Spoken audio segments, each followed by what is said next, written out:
While shifting our focus, CNN News 18's Payal Mehta spoke to Congress candidate from Kadapa, Y.S. Sharmila, on why she chose to join the Congress party, on her candidature and much more. This is what she had to say. Let's listen in.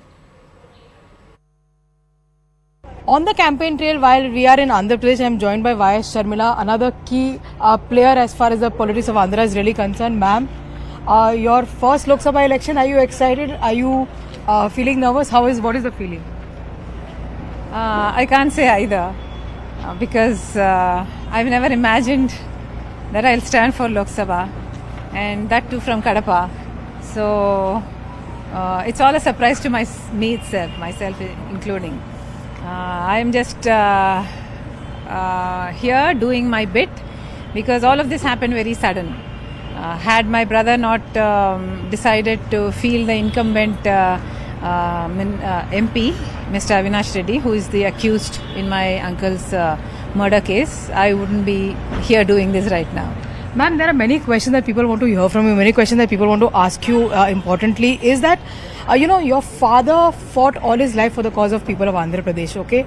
And the family was treated badly after your father was gone. You yourself, fought in fact against the Congress party, for the injustice that was done to your family after your father was really gone. Why did you choose to come to the Congress party? Well, in fact, I realized that there was a huge misunderstanding, and I did not mind coming back to the Congress party after I met Mrs. Sonia Gandhi. When it was suggested that we meet up for working together for the upcoming Telangana elections then. So in the conversation, Mrs. Sonia Gandhi mentioned that it was not her intention at all. When I actually questioned her and asked her why did you include my father's name in the CBI charge sheet, and she said, I would never do that, Sharmila, and I must say this, that Mr. Rajiv Gandhi's name also was included in the charge sheet after he passed away, and I know the pain, I know how it feels, and I wouldn't do that to YSR's family. YSR was a huge huge strength to us, to the Congress party itself, and we are very grateful to him.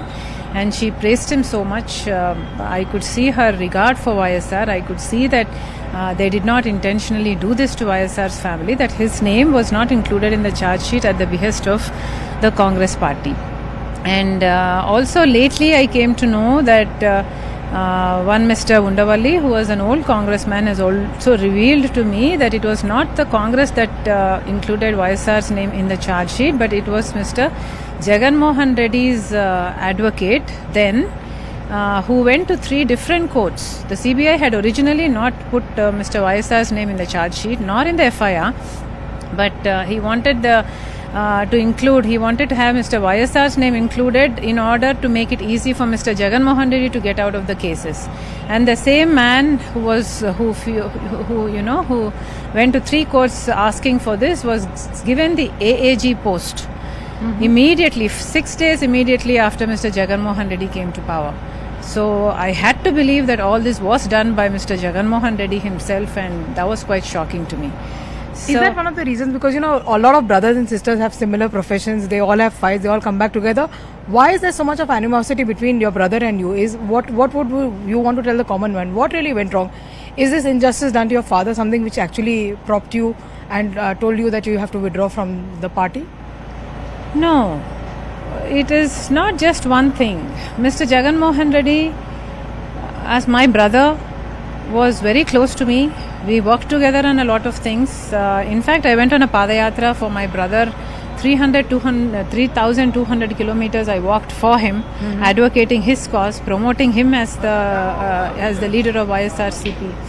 And but all this changed once he became the chief minister. Once he became the chief minister, he was a different man. I couldn't recognize him anymore. He was way different in his ideologies, in the way he approached things, including the way he approached my own uncle's murder case.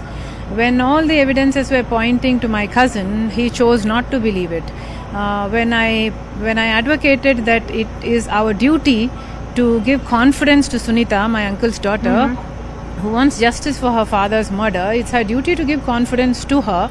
And if she is insisting that the inquiry under Mr. Jagan Mohan Reddy being the Chief Minister, if the inquiry is going if she is not confident about that inquiry, then it's our duty to give her the confidence. And if she wants a CBI inquiry, let's say okay to what she's asking for, because we have nothing to lose. Either way, let anybody inquire. What do we have to hide? But he kept on saying no CBI inquiry.